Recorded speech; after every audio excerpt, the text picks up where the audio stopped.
Dialectical behavior therapy was created in the 1980s by Marsha Linehan in Seattle, Washington.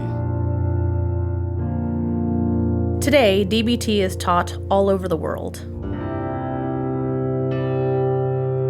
We're two therapists who believe everyone can benefit from DBT skills. I'm Kate. I'm Michelle. And this is DBT and Me. Hi, everybody. Hello. Hello. Welcome to our monthly episode for February.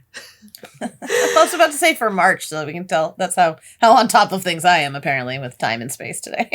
Right. I already feel like we're done with February. Yes. I mean, by the time this episode is released, we will be basically done with February. But at the time that we're recording it, it's not that time quite yet. But it feels it. It definitely feels it. Yeah.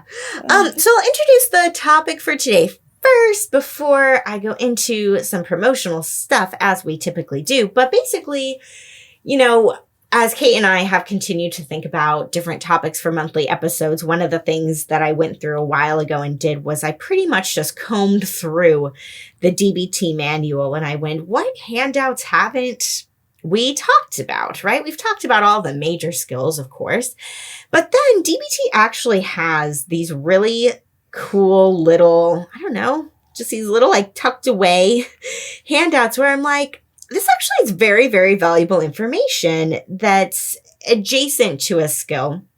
And that's really what we're going to be talking about today. So if you think to the interpersonal effectiveness module, one of the skills in that module is give. And give is all about validation and relationship building. And DBT has these handouts, though, in the manual that talk about what can you do when you are invalidated by another person. So it has these handouts, which we talked about in the Give episode at length about, well, how do you validate another person?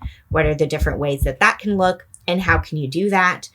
But I found this handout that I thought was really important to talk about when it comes to recovering from invalidation by other people. And so that's our topic for today, is that we're going to be going over what that handout says about how it doesn't feel good, of course, to be invalidated. That doesn't feel good at all. And also, what can you do when it happens? So the way this episode is going to look actually probably similar to the last monthly episode where we talked about the biosocial theory. It's split into boxes. So we're basically just going to go through, and Kate and I are going to take turns reading each of the boxes, but then we're just going to be sharing some of our own reflections, our own thoughts, what we think is most important or stands out the most to us from each of the different boxes on the handout. We'll make sure to post in the Facebook group for all of you if you want to find this stuff and read it over on your own time and think about it a little bit deeper. But that's what we're going to be doing today, is talking about how you can recover from invalidation when that happens in your relationships, which I can guarantee it will. And it already has. We have all been invalidated by somebody at some point in time in either a way that perhaps majorly impacted and stuck with us, or a way that might have felt a little more minor or not impacted us as much, but invalidation happens. It definitely does. So we're going to be giving you the tools today to know how you can use DBT to recover from it when it happens to you. All right, but getting into promotion stuff, we have 3 new patrons to shout out this month. So yeah, really exciting there. So we are shouting out Carrie Jean, Allie, and Noelle. So thank you, all of you, for becoming patrons. We appreciate you. Yes, it means a lot. If you want to become a patron, the link is in the show notes to do that. But the specific website you can go to is patreon.com/dbtandme. If you haven't gotten your hands on our book yet, please do. We would love for you to order our book. It is official. I don't think this was in place the last monthly episode, but now, thank you finally for the glitch being fixed on Amazon. You can get it for Kindle. So if that's something you were really wanting, is to get our book in ebook format, you can now go on Amazon, just type into the search bar DBT for everyone, and you'll see our book and you can now get it on Kindle in addition to the audiobook and the paperback. And thanks to the couple versions. of people who have done reviews. We appreciate you. Yeah, definitely. We have a few more reviews up now, which just makes our day. We cannot we cannot tell you enough how much it makes our day to know that what we put out into the world is helpful. I mean, again, we talked about this, I think, in our episode about the book. You write this thing so on your own in this solitary place, and then you just release it and you don't know what's going to happen. And reviews let us know what's happening. So order the book if you haven't already, or write us a review if you've already read it and hopefully liked it. We would love to hear feedback from all of you on the book. You can check out our Etsy shop, etsy.com/shop/DBT and me, and find cool stuff on there that's DBT related. We've really been touting up the last few months to please, as I was talking about with the book, review the book on Amazon if you've read it. But you can also write us a rating or write us a review on Apple Podcasts. There we go.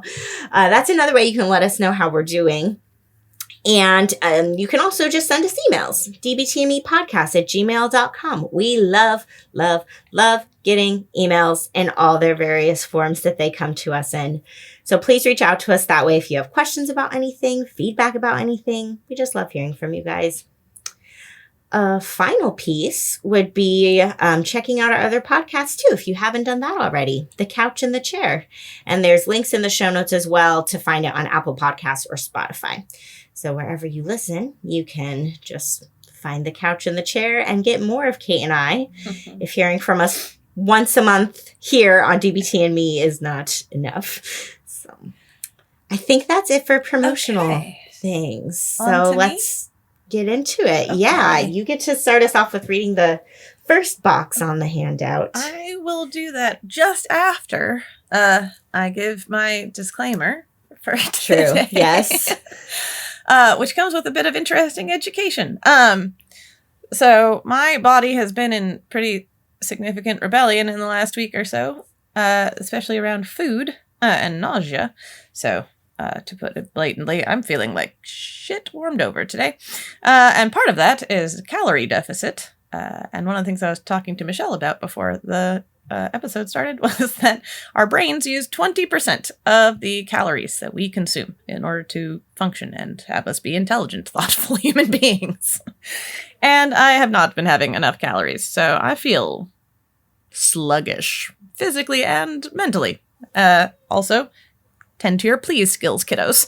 Also much more emotionally vulnerable this week. So anyway, I'm here. I'm happy to be here as I can be. I'm very physically uncomfortable and feel like my IQ is dropped by like 30 points. So just bear with me, guys. I might be slightly less enthusiastic or quick than I am usually. So that's where I'm at today, just as a check. Yeah. And for context. And I'll be picking up closing moment. I forgot to mention that. To help you out. But yeah.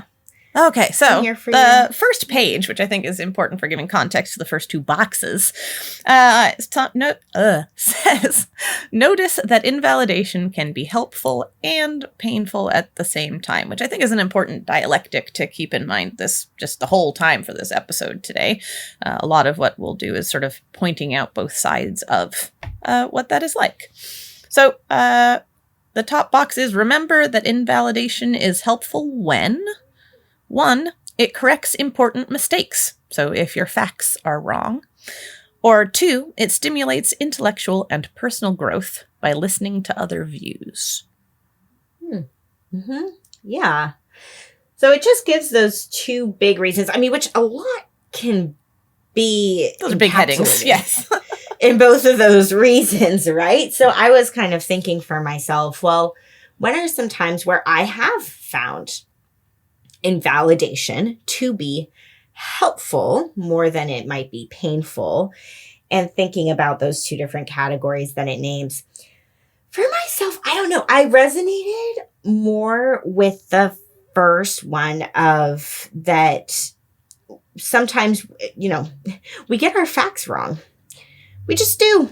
We misremember things. We think we know all there is to know about a situation, and then somebody chimes in and gives us new information that we had no idea about, and that actually may really change our point of view on things. And so that was really hitting home for me, of thinking about times where I've maybe had people jump in when I'm telling them my take on something, and they've maybe said, oh, well, Michelle, actually, and kind of corrected or added in some information that I didn't know before, that I have found that helpful. I think the biggest thing, though, that's important about that for me is, this sounds so cliche, right? That expression of like, it's not what you say, but how you say it. But I really am the kind of person that I think it is so important how you say something. How a message is communicated really, really matters. And so I think with both of those things that it talks about in that box, it's still going to be really important, if that invalidation is going to feel helpful, that hopefully what's happening is you are having the people who are invalidating you, we could say, my hope would be for you that they're doing it in a way that's loving, right? Loving, respectful, not being like, oh, well, you should have known, blah, blah, blah, blah, right? Or that kind of a thing. And sometimes what we need to do is, if it comes across that way, where maybe people don't have the best delivery, it is us trying to wade through and figure out, okay, what are they trying to say here? I may not have liked the way they just said it at all and think that their delivery left something to be desired for sure. But if I really try to look at it, what are they trying to get at here? And trying to maybe bring in some reason mind to help with that. I believe with those first two points in this box. So that's kind of what I was thinking about. Like, oh, for me, is there still a way where if somebody is trying to point out a way that I was wrong, or that kind of a thing, are there ways where it's felt better and ways where it's felt worse? And yes, that's definitely true. And I still think it's kind of on us to be able to look at, even if there have been times where, again, the delivery hasn't been the best, if we can really wade through it and get to one of those two reasons for what they're trying to say, that's probably ultimately the goal. And that, yeah, I have had experiences, especially with the first one, where it has felt more helpful than painful when I've been invalidated, when people are definitely trying to make sure that I have all my facts straight. I can work with that. And I still appreciate, hopefully, decent delivery if I get it, but we don't always. And some of that just comes down to, really recognizing and accepting where people are at, and that sometimes they may not always be in the best spot themselves. And we can have that dialectic further of being like, okay, I wish that was delivered better. And I also can appreciate the message that was intended. That's my take on the first box. I love it. Also, while listening to you give your thoughts, Michelle, I realized that the first sign or symptom of my lack of mental acuity today is I said the exact same thing. Like, I apparently did not read your point at all, and it's almost literally verbatim what you said, which is fucking fantastic. So apparently we agree. We'll just start with that one, which is that delivery matters so much here that I can handle when my thoughts or my knowledge or my behavior or etc. are invalidated if someone can validate me, or like how I got to where I am as part of the message, right? Especially helpful if it's first, like, I see how you got there. Also, you're totes wrong. That lands a lot better than you're wrong. And I'm like, okay, maybe true, but it's going to be harder to hear without the mix of validation and invalidation. I really liked, actually, what you're saying, Michelle, about trying to hear the underlying message even when it's delivered poorly.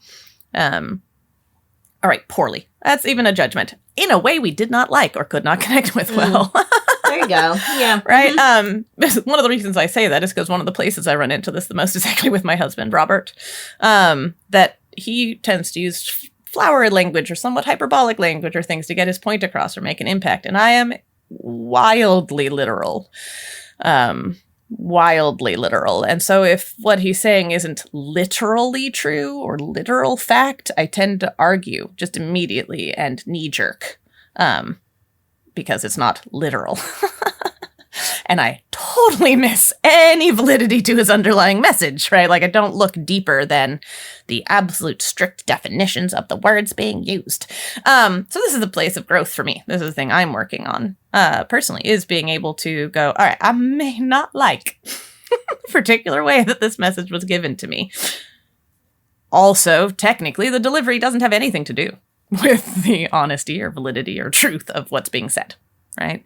And so trying to separate out the delivery from the message, I think, can be really helpful in helping us like move forward from invalidation and, correct behavior that may need to be corrected as well. And there was something else, fudge buckets, while you were talking that I thought was really interesting.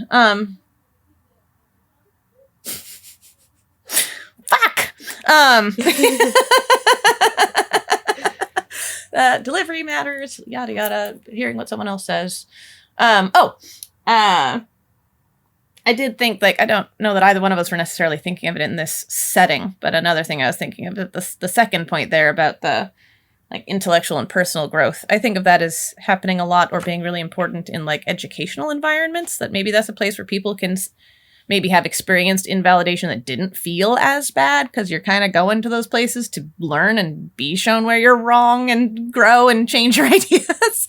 So maybe that's a place that people can connect with that, like with how and where invalidation can be helpful and maybe doesn't feel as bad, as a way to connect to that experience. Because I know that I find it to be very important in, and I certainly don't experience it as negatively in, educational environments, if invalidation is happening in that sort of way or sense. So that was the thing. I've had some people actually tell me that too with like workplace settings. Oh, sure. Yep. That makes sense.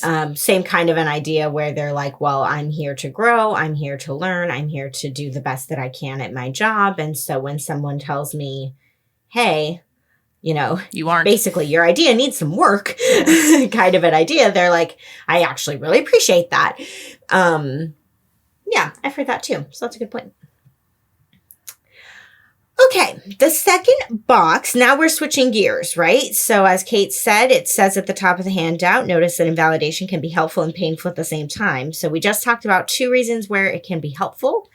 Now we're going to talk about 8 reasons where it can be painful. So that's the next box that I'm going to read. There's also a typo in this box, which there's not typos that often in the manual. I will name the typo at the very end after I read through all 8 of these. So it says, invalidation is painful when you are being ignored, you are being repeatedly misunderstood, you are being misread, you are being misinterpreted, important facts in your life are ignored or denied, you are receiving unequal treatment, you are being disbelieved when being truthful, and when your private experiences are trivialized or denied. So the correction that I made is that it says on this handout that invalidation is painful when you are not being repeatedly misunderstood.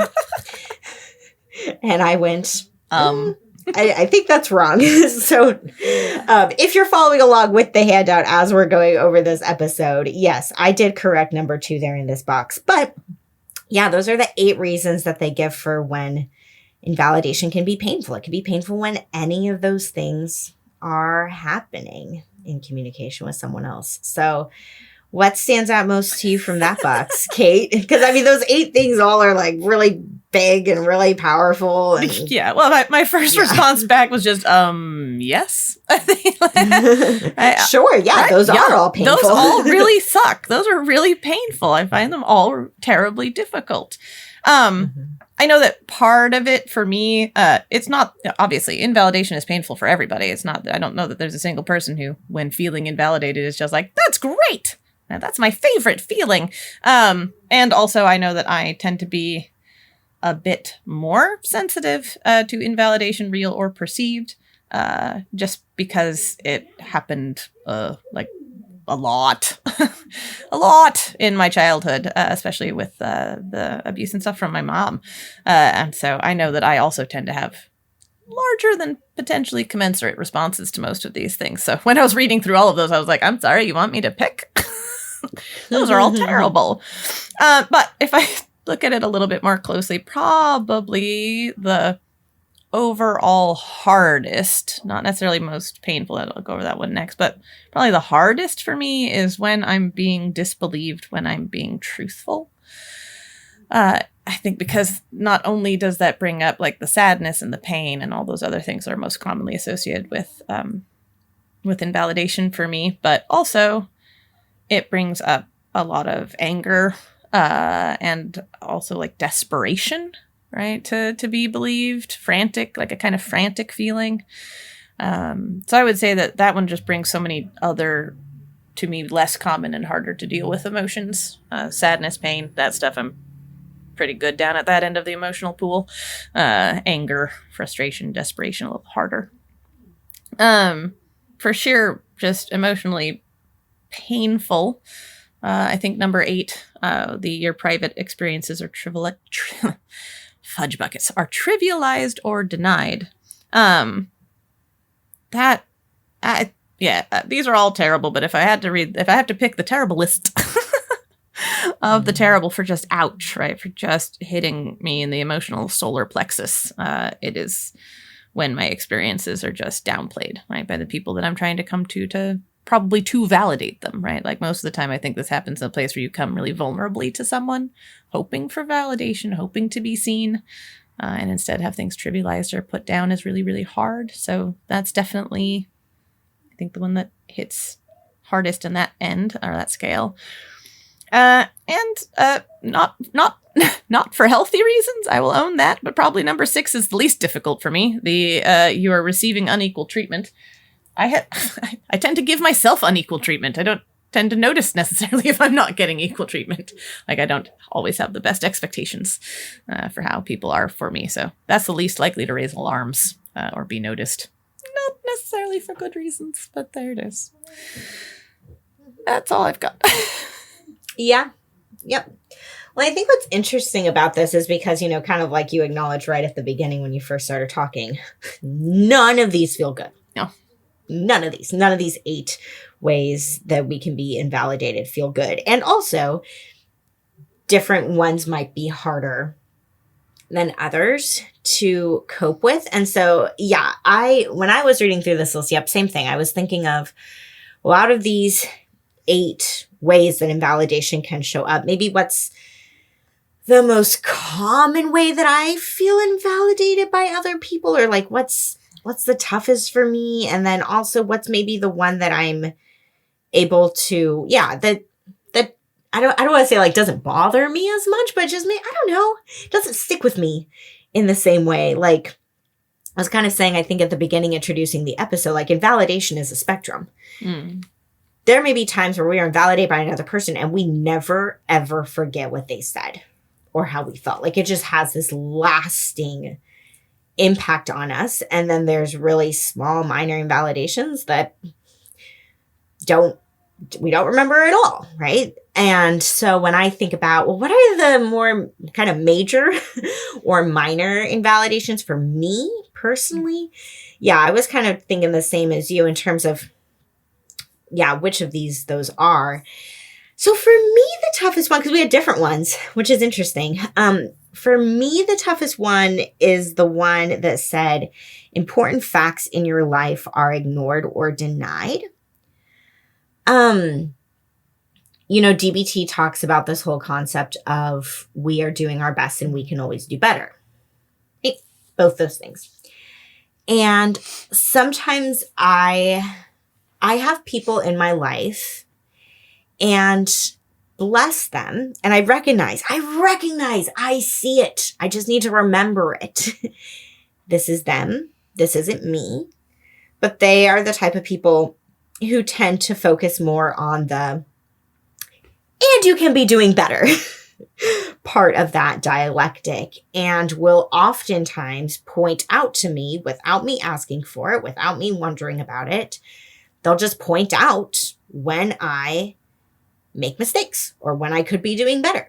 And the irony of this is that in so many ways, it's the two people who love me the most out of anybody, right? It's my mom and my husband. They're not doing it in any way to be mean or harsh. They're actually, I think, doing it in a place of trying to be helpful, to point out when things could be different or better. But it feels so invalidating for me when I'm like, I am trying my best here. And then you just pointed out all these things that like I didn't get to today or that, again, I could have done differently. And the reason why I feel like that matches up with the number 5 here of important facts in your life are ignored or denied. Sometimes I have to remind myself that they don't know all the facts of what happened, right? They don't know what kind of day I've had or what's going on behind the scenes for me all the time. They're just going off of what they see in the moment. And again, with just kind of the personalities that each of them have, that's just the way they move through the world. Not towards me personally, but towards themselves and everybody. Is they just kind of move through the world in the sense of this is, again, focusing on what could be better or what could be different. But it lands as invalidation for me because sometimes I want them to see more the part of, oh, well, no wonder Michelle did it that way, right? She did it that way because of all these other things that preceded that thing that happened. And those are the parts that feel like they're being ignored or denied. It's like, hey, look at all the challenges that I overcame to even just get here. You know, I don't need my mom pointing out, oh, you're running late. I know I'm running late. I did my best to get here on time. You know, can we look at or acknowledge, oh, there may have been good reasons here for why Michelle was running late, as like a really benign example. So that one's kind of tough for me, but that's how I try to cope with that one. So I don't know if that's helpful for anybody listening, but when you have those important facts in your life that are being ignored or denied by other people, yeah, it helps me to remember that, one, they can't know everything. It's impossible for people to know everything about my inner experience or, again, what I've experienced just going through my day. They're not going to know. And also, a lot of times that says more about them than it does about me, that they focus on, like I was saying, that end of the dialectic, the you can do better end of that dialectic. That's on them. That's not on me. The one that felt, I don't even want to say like the easiest, but the one that would bother me the least out of the different ways that invalidation can look and show up is the you are being misinterpreted. I don't know why it's so easy for me to hold this belief. Misinterpretations happen all the time, every day, constantly, inevitably, in all of our relationships we have with everybody, is how I view misinterpretations. I view them as just par for the course, super normal, not a sign of anything being bad or wrong within the relationship or within the individuals in it. I just view them as commonplace.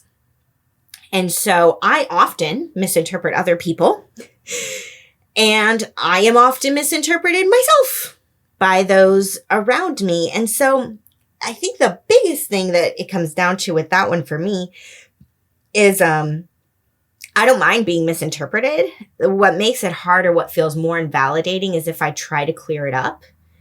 If I'm aware that I'm being misinterpreted, I'm like, oh, no. Like, let me explain it better. This is actually what I meant.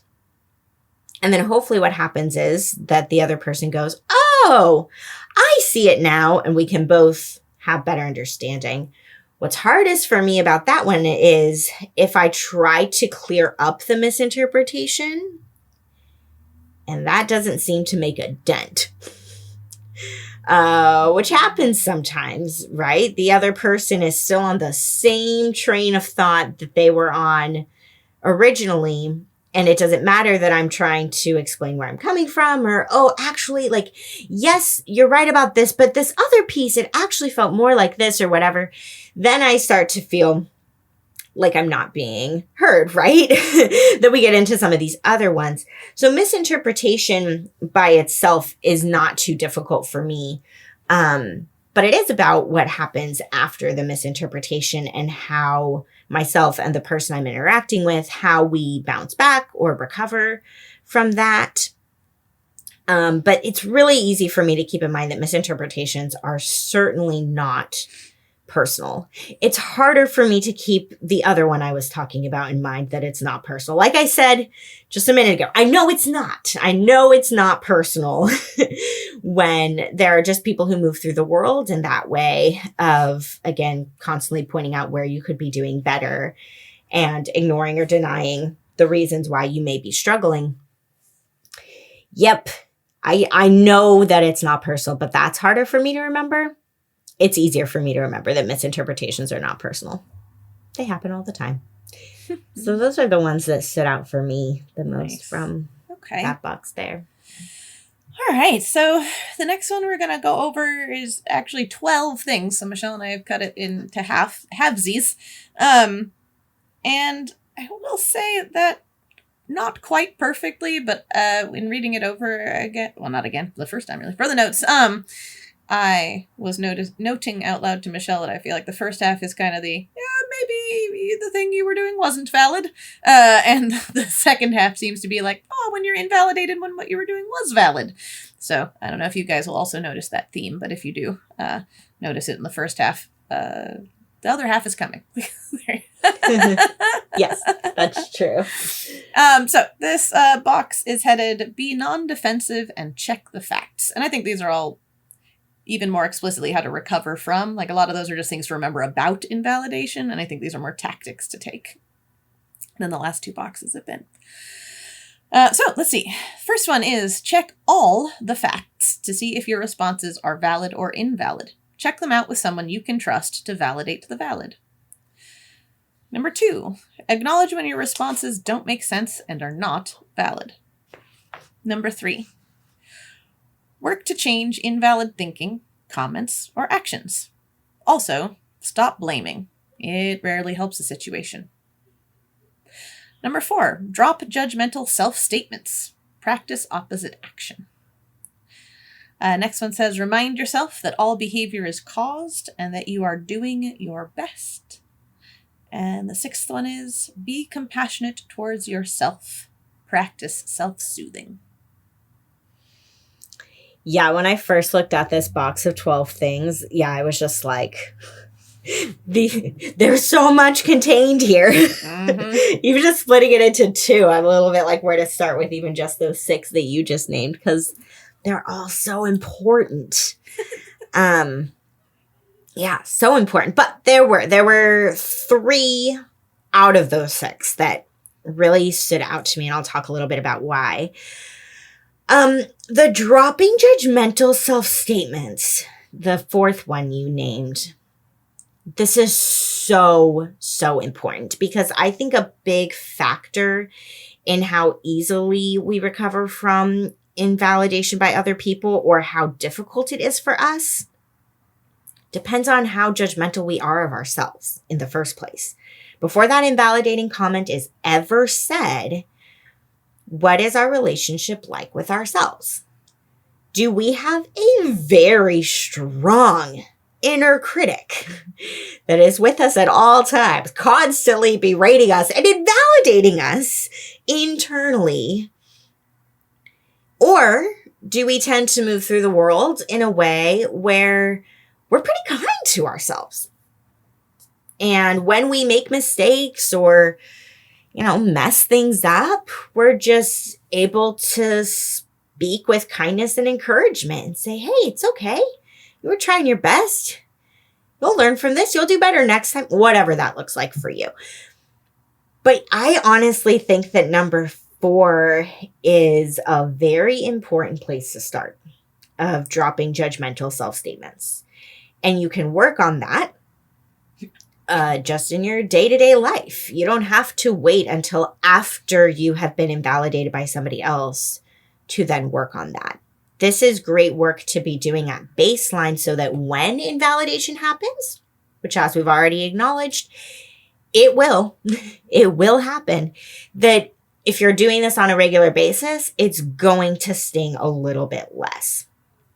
And this is something that, yeah, I've had to do a lot of work on, of really making sure that, again, when somebody has pointed out the, like, you could be doing better part of things, to get to a place where I can maybe acknowledge, like, well, yeah, that's true. They're not like wrong, but I also don't need to beat myself up about that. I can just be like, oh yeah, good to know. And I can keep it moving. And it doesn't need to be that then I stew in that the rest of the day and tell myself, oh my God, I'm an idiot. How could I have thought that? Blah, blah, blah. Why did I do that? Da, da, da, da, da, da. So number 4, super important. I really, really, really like, probably my favorite of those first 6 is the remind yourself that all behavior is caused and that you are doing your best. I've already been touching on it.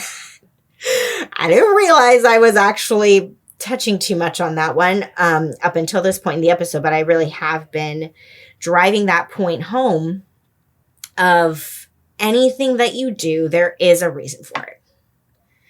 You may not know what that reason is. There's a reason for it. And that we're trying our best at all times. And we talk about this at length on other episodes of the podcast. I feel like it comes up at Q&A sometimes, right? We talk about how our best is not always good, but like you're trying. So even when somebody else doesn't see it, which is a lot of what I was talking about with the important facts in your life are ignored or denied by other people. They may not understand the cause of your behavior. They may not see that you're doing your best, but you can see that for yourself. So both of those, right? And actually the next one I'm about to talk about too, I realize all of the 3 so far are just, it's all internal work, right? It's just really making sure that you are changing how you are interpreting and thinking about the invalidation and having something that you can come back with for yourself that's going to be a little more kind and comforting than what you were just told by someone else. And then I liked number 3, even though I was like, man, that's tough. Number 3 says, work to change invalid thinking, comments, or actions. It's the whole thing of like, also stop blaming. It rarely helps the situation. That's what number 3 says. I don't think we are often aware of the times when we may be having invalid thinking comments or actions. I don't know. I feel like now I'm kind of like second guessing what I was going to say about this one, because I think it's one of those things where the way I was thinking about it is, again, like internal work around our own ways that we can have invalid thinking, comments, or actions just as we go through our lives. But I think also how we could maybe interpret this one is that when we are, again, the recipient of invalid thinking, comments, or actions, what it talks about, like the stop blaming, I think it's so easy to try to turn that, right? Like we just want to point the finger and say the person who invalidated us, like they're the problem, right? Rather than just being like, okay, that's their take, but what's mine? What's mine? What do I think about this? And that's the internal work, is to try to see if you can spin it a different way rather than turning to blaming. But yeah, that was just the one to me when I read it, where I was like, work to change invalid thinking, comments, or actions. I was like, that sounds like a very, very tall order. But also, if you can do that, again, if you can get to a place where you can put that different spin on it, and also just really being mindful for yourself of how you're moving through the world, right? Because like I said, I think we all also have invalid thinking, comments, and actions within ourselves that we go forth in the world and put out there, whether we intend to or not, we need to check ourselves. And we also need to check the things that come in from other people without blaming them or getting angry at them in response. So those were the 3 that I really thought about. I see, looking at your notes, you're going to talk about the first and the second one as part of what came up for you. So we're going to hit on all of these, I think, in some way or another. Almost. Except for maybe number 6. Which is interesting, because I think we love 6. We do love 6. Be compassionate toward yourself and practice self-soothing. I thought for sure that'd be like a shoo-in for you, but... That's funny. That's fair. Honorable mention, perhaps. So the first one that I just noticed, maybe and a little bit of a pat myself on the head, is I actually think I do a lot of number 1. Like, that's a thing I habitually engage in, is running stuff past somebody I can trust. Now, grant you, I think this can go multiple different ways. I like that it says to check facts with someone you can trust to validate the valid, because that's most of what I'm using it for, is often I'm at least the worst person at invalidating myself. And so sort of like Michelle and I talk a lot about, that sometimes check the facts shows you that your response, isn't so much, with the facts, but sometimes checking the facts actually validates, what your response has been. So I find it really helpful to be able to run things past someone I can trust, both because if it's someone I trust that much, it's probably easier to hear from them if they're like, yeah, maybe you oughtn't to have done that. Maybe that was not the most valid response there. But who will also tell me like, nah, lady, you're good, right? Like, that was a totally valid response to that situation. So that's a really helpful one for me, even if it's driven a bit by a lot of self-doubt. I think it is still really helpful for me, for moving past invalidation myself, delivered by myself or others. Number 2, the acknowledge when your responses don't make sense and are not valid of this list is probably the hardest for me. Yeah, that is tough. It's like I'm giving someone ammunition against me, right? Is how it can feel, right? I can feel like, well, if I admit that the thing I'm doing doesn't make sense or isn't valid, then, oh my God, everyone's going to pile up on me. And it's just going to be terrible forever. When, honestly, how it actually tends to go when I do make it through doing this part, it is strangely relieving, relaxing. Like, just to not be defensive, right? To just go, yeah, no, that response didn't make any sense. I mean, not none, right? As Michelle was saying, everything we do is caused, and to whatever, not to whatever, to... I too can form English sentences that make sense. Let's see. How do I want to phrase what I'm trying to say? Our responses do make sense given our context and history, but that doesn't mean they make sense to the person we're reacting to, right? And so I think that's what it likes to mean by make sense, because I think it seems a little bit contradictory, not dialectical, but contradictory to say your behavior doesn't make any sense and remember that all of your stuff is caused. So I don't know this. I'm really like, oh, it really doesn't make sense so much as look at like, ooh, right? Like that maybe not based so much in objective reality as it is based in your trauma or your history or your reality. And so I think that's where you can look at the dialectic. Your behavior responses may make perfect sense given your internal context and make no bloody sense looking at the objective reality of what's going on to most people. So hard as fuck. And also, it's like peaceful. It's like a relief to let down the guard and just be able to be like, yeah, no. Because most of the time it's not that I don't know somewhere in there that the thing I'm doing doesn't make sense or isn't valid. I just don't want to admit it because it feels scary. So that's actually a really powerful one, if wildly difficult for me. Anyway. And then I think the one both Michelle and I talk about number 4 of the dropping judgmental self-statements. And I just think I picked that one out just because it is difficult and also very effective. Like, I think it threads a nice needle there. Number 2 is really effective for me, but so hard to access that it's not probably the first one for me to turn to. It's probably a second or third step down the line. And number one is great, but not quite, I don't know, it's easier, but not quite as effective on my internal state. So I picked number 4 because if I can lay off the blame and the self-judgments, that is a big doorway to being able to acknowledge that my responses didn't make sense or aren't valid, right? Like it's a way to get into better spaces for me, if I can let go of those judgments. Obviously being compassionate to yourself and self-soothing is great. I just realize I'm not always as great about them in this context, so I didn't pick them. All right, Michelle, what's the next ones? Yeah, so the remaining 6 things in this box, I'll just start by saying number 7 and I'll read down from there. So the 7th one says, admit that it hurts to be invalidated by others, even if they are right. Number 8, acknowledge when your reactions make sense and are valid in the situation.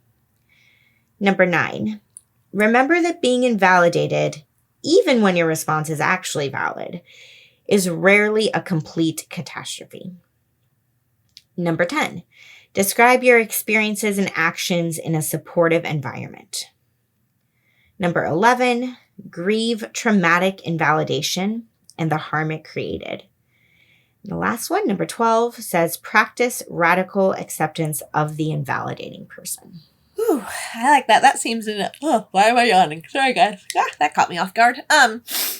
That reminds me a lot of what you were talking about with, was it box number 2? We may not like how someone is delivering the message, but it's still important, perhaps to hear it. That dovetails well for that one, which I hadn't thought about when writing my notes, but it makes sense after hearing you talk about it. What did I actually put? Okay. We're getting there, guys. My brain's trying. Let's see. So number 1. No, not number 1. The first of these that I listed was actually number 8. The acknowledge when your reactions make sense and are valid in a situation.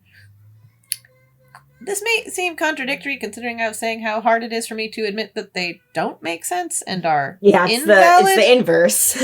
But it's pretty situationally dependent because sometimes number 8 is actually hard for me. I can be so self-invalidating and so self-judgmental and so hard on myself that sometimes when I tip so far into that sort of space, I actually need some outside help to see that my experiences are valid and make sense, which circles all the way back up to number 1, right? Having somebody else help me check the facts. That's often what that's sort of doing there for me when I'm reaching for outside help for number 8.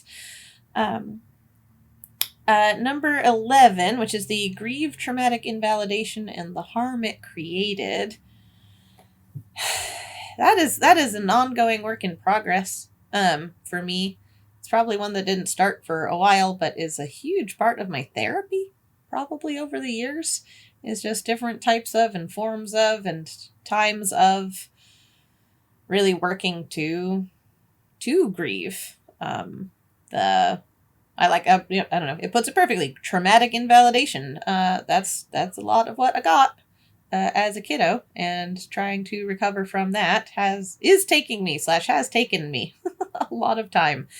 But it's absolutely one of the most important. If I can grieve and in turn start to heal from and move on from some of those more traumatic invalidations from my past, that helps me be better, be less sensitive, right, to invalidation in the current moment, helps me move faster through invalidation in the current moment, and makes me less likely to be the one invalidating me. So that work is really important work for me. I've made a lot of progress. I also have a lot of progress to make on that one. And Michelle, you're going to talk more about number 10. But I think it's fun that this is another one where both you and I overlapped. Yeah. We liked this one. Describe your experiences and actions in a supportive environment. Really, I think what we're finding is I'm just saying number 1 in like 3 different ways. So I was just saying thanks to Michelle and to my therapist, Nicole, for being the 2 most supportive environments in which I find myself describing these sorts of experiences and actions. So Thank you for being part of that environment for me, Michelle. You're welcome. Thanks for being part of that for me. Because that's what I wrote down too about that one. So I don't know, I guess just kind of, there were, again, 3 that really stood out to me. And I'll start with number 9, which says that remember that being invalidated, even when your response is actually valid, is rarely a complete catastrophe. And I thought this was important because when it comes to checking the facts, if you think about that skill, and one of the things that it talks about on the worksheet, it wants you to think about, like, what is the catastrophe here? What is the worst case scenario when you've thought through, like, what could the threat be? Like, basically, when you're working through the check the facts worksheet, it wants you to really dive into, like, what are you actually most worried about here? And what is the worst that could happen? And it is true what it says here. And like we were talking about earlier, I mean, it's a spectrum, I think, when it comes to invalidation and how bad and how hurtful it can be. So there may really be some invalidating things that could be said to you that, again, really, really stick with you and impact your view of yourself and your view of the world, like, very significantly. That absolutely can and does happen. However, most of the time, it's not a catastrophe when we're invalidated. And at least for me, right, and I think this is where it's helpful, Kate, that, like, we kind of have 2 very different lived experiences, because even though we're not diving in too much to this, right, I know that, like, the invalidation that you've received, like, from your mom throughout your childhood, that is traumatic invalidation, right? Some of the things that your mom has said to you and all of that. Whereas I'm talking about a little more on the minor end of the spectrum, like with the random example I gave earlier, if my mom's like, Michelle, you're late again, blah, blah, blah, right? That's a minor invalidation, people, right? There's no catastrophe there. It doesn't mean that it feels good. No, it doesn't feel good. It doesn't feel good to receive any type of criticism or any type of invalidation. But when we can remind ourselves of that, of, like, you know what, her saying that actually has, like, no bearing or impact on how I'm going to go through the rest of my day. Like, it really doesn't. Like, yeah, I wish she hadn't made that comment, but there is no catastrophe here. It can just be a helpful reminder. When, again, hopefully most of the invalidation that we will experience, at least I wouldn't classify it as traumatic invalidation.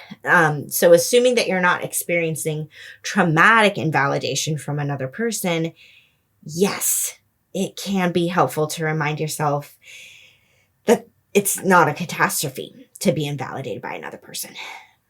It's not. The world will not end. I also love number 10. I'll just move on to the next one there of describe your experiences and actions in a supportive environment. I think that is a really great,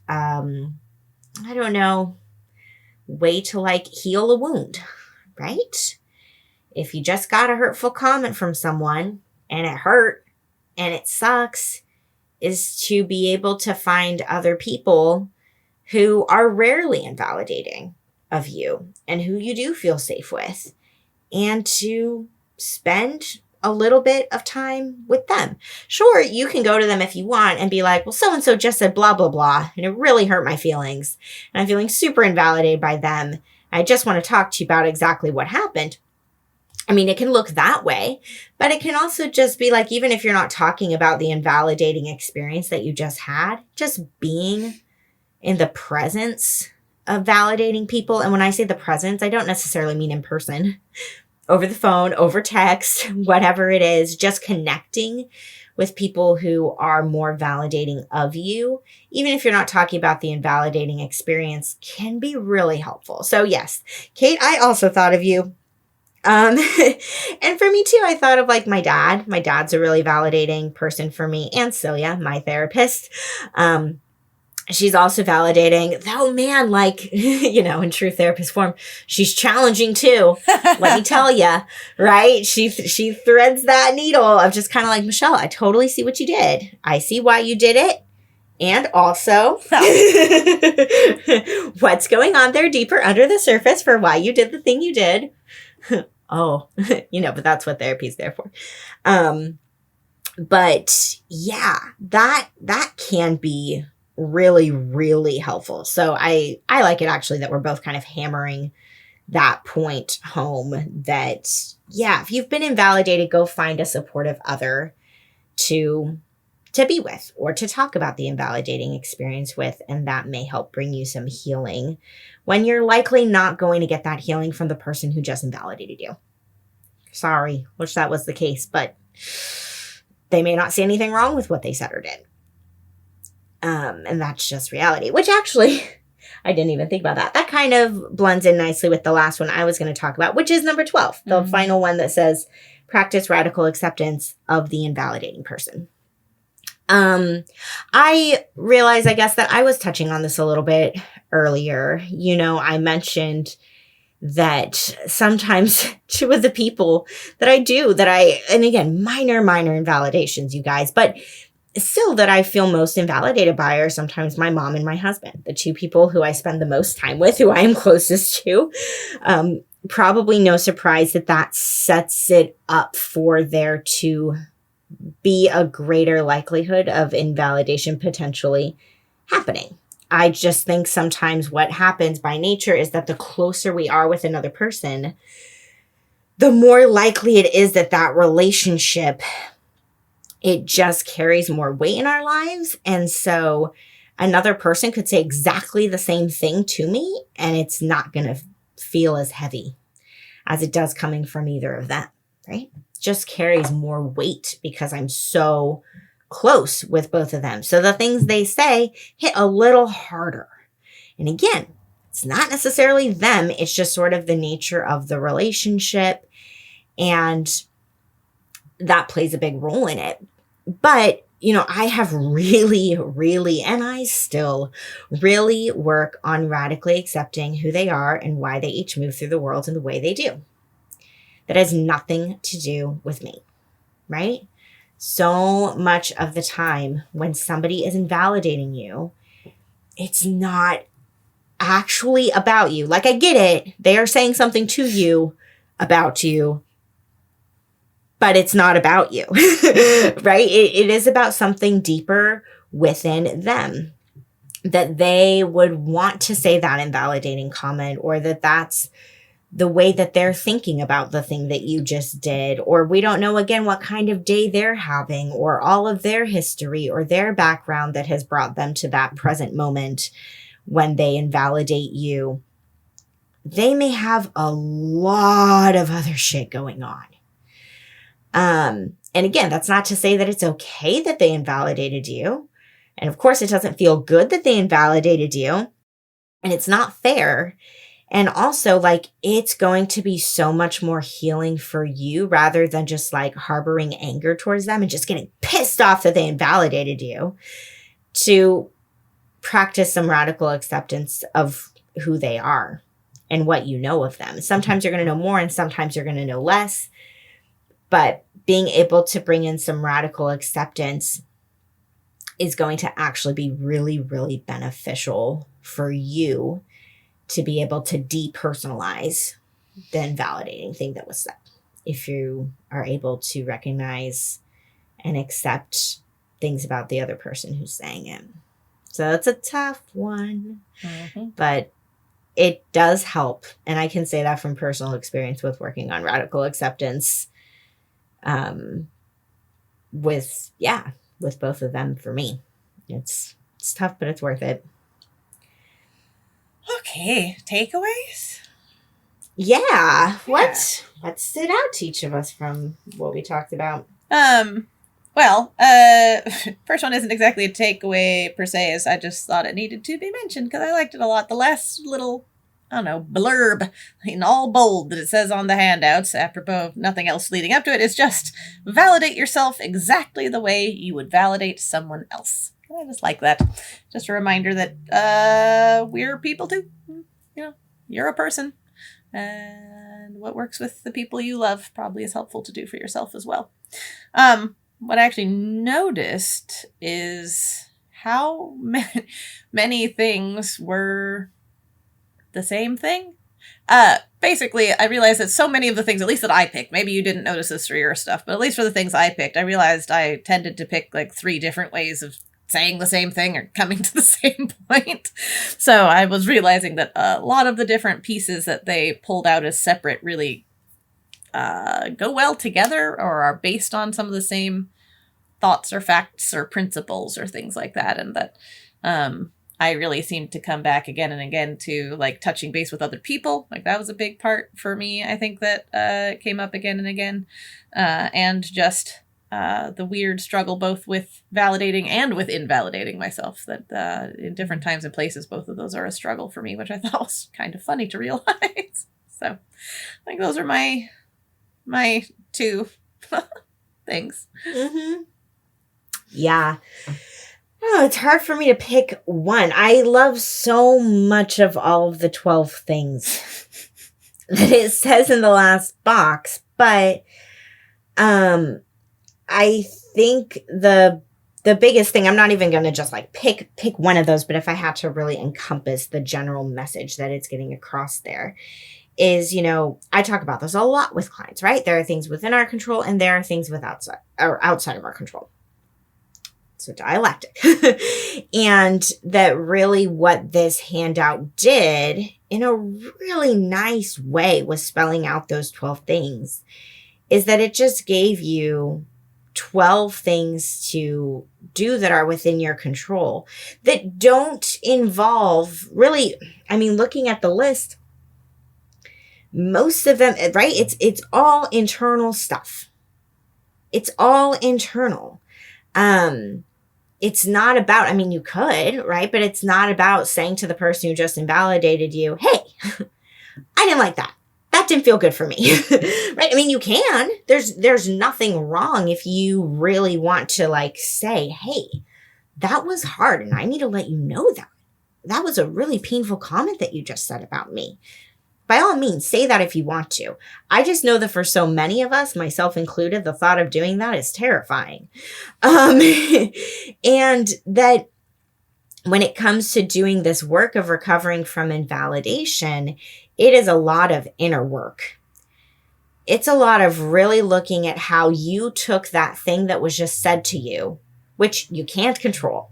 We cannot control what comes out of another person's mouth. We can't. We cannot control it. But it's taking what they just said and it is figuring out, oh, but now I am in control of what I do with that and how I'm going to process it and how I'm going to interpret it. And this really breaks down a lot of different things that you can try out. By all means, we say this a lot with DBT. Don't feel like you need to do all 12. Start with 1. Start with 1. Do that. Move on to more if you'd like. But that there are all of these things that you can just do for yourself that's going to change what just happened. Even if you can't press the rewind button and ever have those words taken back. Like, I just really appreciated how this handout gave so many things that you can do for healing that, again, have nothing to do with like saying something to another person or, it's just so much of it is internal work that's going to help you move forward from the invalidation rather than stay like mired in it, which happens often. I think that we do. We replay it over and over and over again and we get stuck there. We start to maybe think it's true what they said about us. And I just really appreciated how, especially that last box with the 12 things, was just like, nope, you do have control here. You have options. You have things that you can do. So try some of these out and then see how it changes your experience. Like, they didn't just take away all your power with what they said about you. You still have power about what you do next. That's what stood out for me overall. Lovely. And now it's kind of the you show for the rest of them. Yeah. I'm going to wrap us up first with talking about coffee hour and then with doing closing moment. So coffee hour first. Coffee hour is coming up right around the corner on Monday, March 4th. So we did, this was, a few weeks ago back, February 5th was the date of the last coffee hour. We talked all about, in that coffee hour, the distress tolerance skills. More specifically, we spelled out the order that people can teach distress tolerance skills in, and different activities they can do with their clients in a group setting for each of the distress tolerance skills. And we spent a lot of the time during the coffee hour with Kate and I taking turns talking about the main key points of each skill, the things that they don't say on the handouts, basically. So we put together a bunch of handouts for the people who signed up for coffee hour. And then we spent a lot of the time talking about all the extra stuff that we think is really important.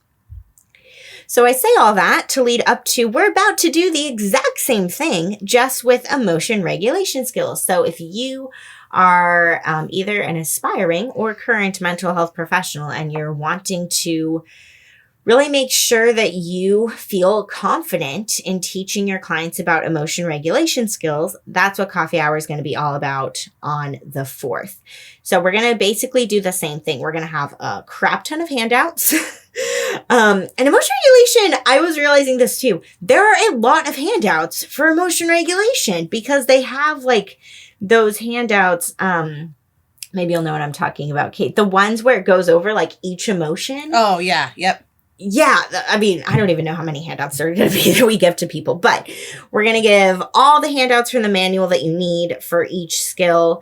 And then also, again, making sure that we talk through different activities and different ways that you can engage clients with using the skills and practicing them in a group setting, or, individually. The activities work just as well. And then we're going to be doing the same thing. We're going to be just going skill by skill, and we're going to really be talking about what we think is important to teach your clients about the skill, what we think the main key takeaways are. So then when it's your turn to talk about it with your clients, you can share some of what we talk about with you. That is the goal. So if you want to join us for coffee hour, the link is in the show notes to sign up. I feel like I say this all the time, but I actually don't know how much I say it out loud on the podcast. I just post about it a lot in the Facebook group. If you can't attend live on March 4th, sign up anyways. Because we do coffee hours from 4 to 5 p.m. Pacific Standard Time. But we don't know what time that is for you, wherever you are in the world, or you just may be busy or have better things to do. We love having live attendees. We've had live attendees the past few times and it's been amazing. So we always hope that a few people can show up live, but sign up for coffee hour anyways, because you'll get all the handouts. You'll get the replay to watch later. So you'll get all of it and you can get to it then on your own time. So no pressure if you're busy on March 4th and can't attend live with us, but we'd love to have you sign up anyways. Okay, I think that's it about coffee hour. So now I'm going to move into closing moment. I guess to give a little bit of a lead into closing moment, I'm going to be refreshing and rereading that last box of 12 things as part of the closing moment. So don't be surprised if as I'm going along, you're like, hey, this is all sounding familiar. Yes, it is what we just talked about. I'm just going to incorporate it into the closing moment so that it really hopefully makes a lasting impact, all of these things. Okay, so wherever you are, just take a couple moments to start noticing your breath. Whether you are walking, standing, sitting or lying down, just start by noticing your breath, however it is in this moment.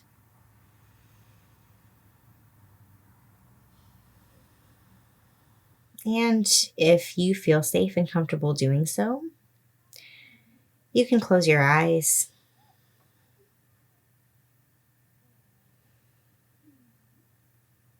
And to start today's closing moment, think about a time when you experienced invalidation by someone else.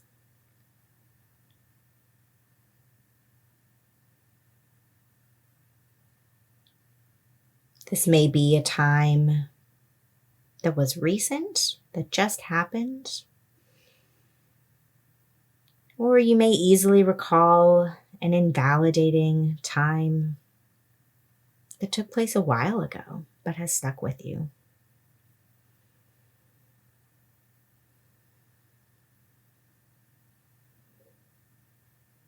And just take a moment to think back on that memory.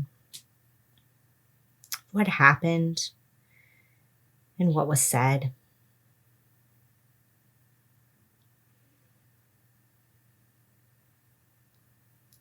And as you think about that time, I'm going to slowly read through the list of 12 things that you can do to take care of yourself.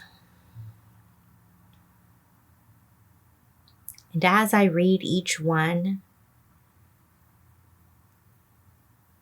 just imagine yourself doing that and notice how you feel.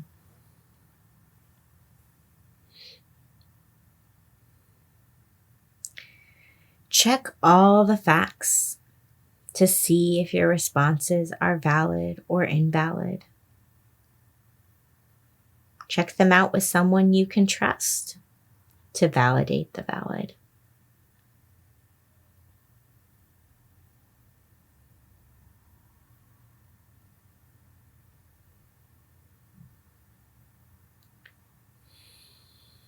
Acknowledge when your responses don't make sense and are not valid.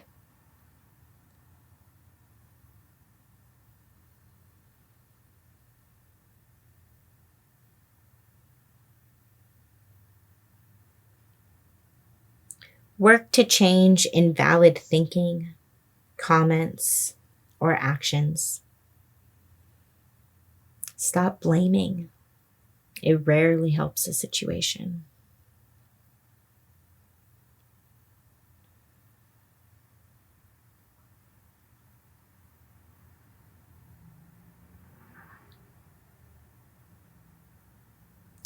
Drop judgmental self-statements. You can do this by practicing opposite action if you like.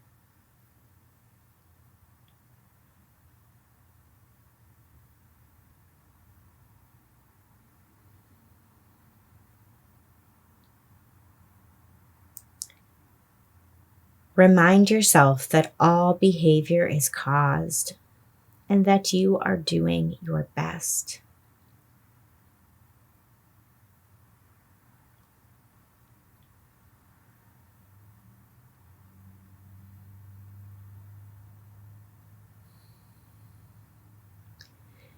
Be compassionate toward yourself. Practice self-soothing.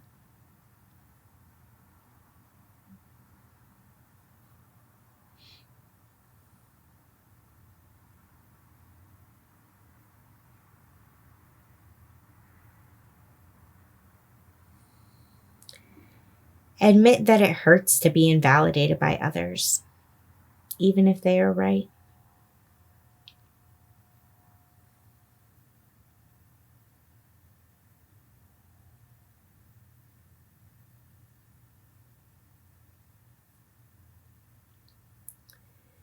Acknowledge when your reactions make sense and are valid in a situation.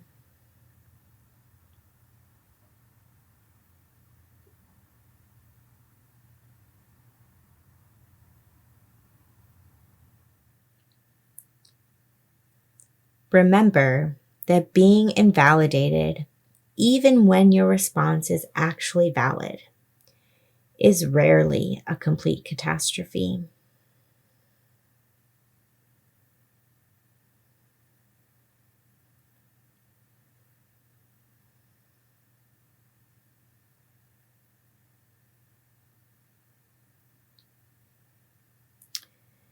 Describe your experiences and actions in a supportive environment.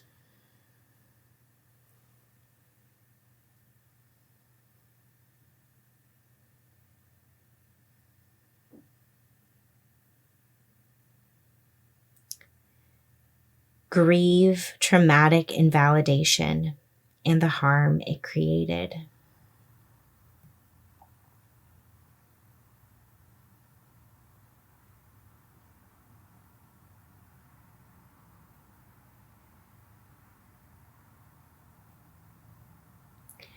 And finally, practice radical acceptance of the invalidating person.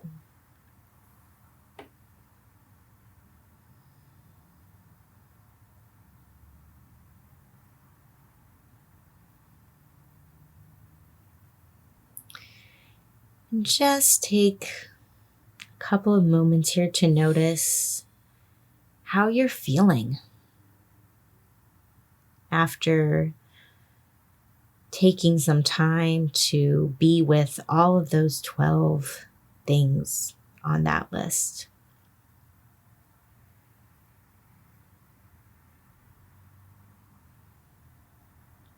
Notice how your body feels.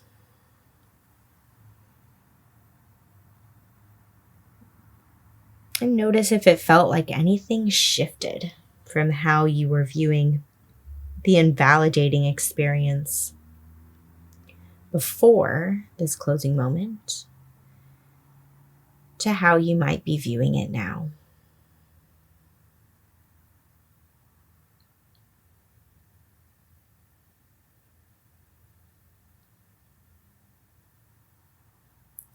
And whenever you're ready, you can start to bring some gentle movement back into your body.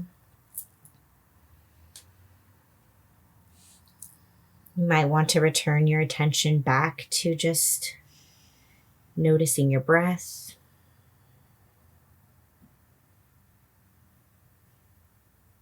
And whenever you're ready, you can open your eyes. Thanks, everybody. Thanks, everyone. To learn more about us and the DBT skills we're teaching each week, join our Facebook group. Simply log in to your Facebook profile and search for DBT and Me Podcast.